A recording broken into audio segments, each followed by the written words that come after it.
Sherry, I don't think I would have ever passed the pencil test.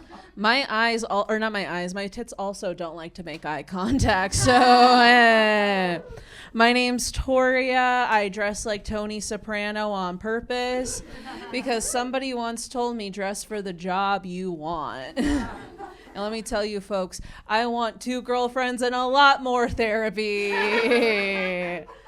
I again with the politics, I know, Toria, come on, but I'm feeling pretty good about things right now. I recently got back on my Adderall. I was off of it for like 8 months because I was terrified RFK Jr. was going to put me in a work camp, which I think is pretty stupid, putting a person who can't focus into a concentration camp.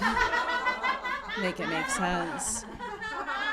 He also had a lot of nasty shit to say about people with autism, and I really wanted to be mad at him, but if the only other autistic person I knew was Elon Musk, I'd also think we couldn't wipe our own asses or pay taxes.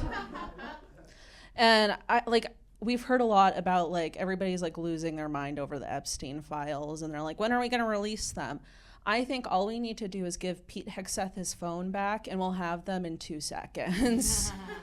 That boy will send it to everybody over a signal. He's like Adele when she has a little too much wine. We love a messy queen, or maybe not. I don't know. I've also been thinking a lot about how we live in a world that is not progressive enough for women to have rights over their own bodies, but it is so, thank you, yeah, fuck yeah. The rest of you guys are just fine with it.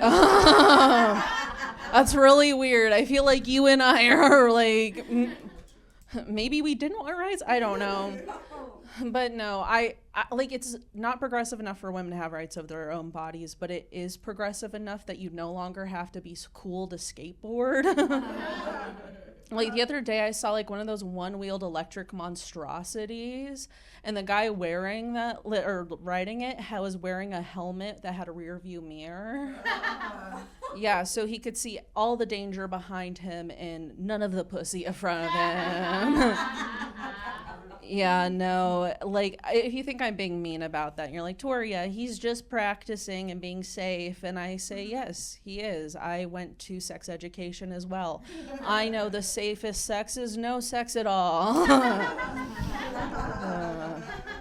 Speaking of sex, I went to the gynecologist recently. We still have it for now. And it's gotten so impersonal lately. It's like going to the muff mechanic. They're just taking a look under your little clitoral hood. It's a little bit of lippy lube and express action, if you know what I mean. And when they finally get you up on the blocks and jack your pussy up, it just doesn't get better from there. I swear, my least favorite part is the amount of lube they use. Your pussy could be drier than The Mummy 2 featuring Brendan Fraser, and it would still be too much lube. But I have what is known as it's clinically known as a wet-ass pussy. You might have heard of it. They wrote a song about it. I asked them not to use the word whores. I'm a slut at best. I'm glad you guys laughed. Most people don't get it because it's a deep cut, which is also what I happen to call my vagina. And all I have to say is when they use that much lube, I have to walk around for the rest of the day sounding like my pussy's wearing rain boots. I'm just walking around the grocery store sounds like mac and cheese is on sale. Clean up on aisle 16. No, sir, that's not Donald Duck in my pocket. I'm just happy to see you. That's disgusting. Toria, you're disgusting. My name is spelled really weird. It has 2 R's thrown in the middle because my parents were one of those groups of white people that just kind of played Scrabble with the name. So I often get called Toria, which sounds like a cutesy name for diarrhea. I also get called Toraya, which sounds like something you take when you have Toria. Either way, the whole name's a shit show. Have a good night.